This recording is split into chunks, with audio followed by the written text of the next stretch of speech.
Pasukan Ukraina menyerang lapangan udara militer olehnya di Oblast Murmansk, Rusia, merusak sebuah pesawat pengebom Tu-22M3. Demikian pernyataan resmi juru bicara intelijen militer Ukraina, HR, Andriy Yusov, di televisi nasional Ukraina, 29 Juli. Pesawat nirawak Ukraina menyerang lapangan udara Rusia olehnya di Oblast Murmansk, Angelsk di Oblast Saratov, dan di Agilevo di Oblast Ryazan pada 27 Juli malam. Ukraina juga menyerang kilang minyak di 3 oblast terakhir. Kementerian Pertahanan Rusia mengatakan telah menembak jatuh 12 pesawat nirawak kamikaze di 5 wilayah, termasuk Kursk, Belgorod, Rostov, Bryansk, dan Lipetsk, pada 27 Juli.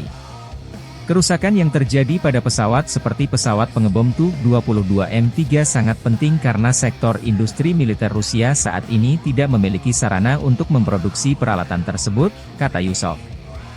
Ini adalah sesuatu yang dapat diproduksi oleh Uni Soviet, dan itulah sebabnya mereka, pasukan Rusia, berusaha menyembunyikannya sejauh itu, kata Yusov.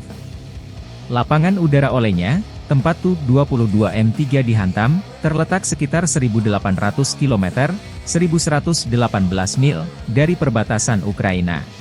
Download Tribun X sekarang, menghadirkan lokal menjadi Indonesia.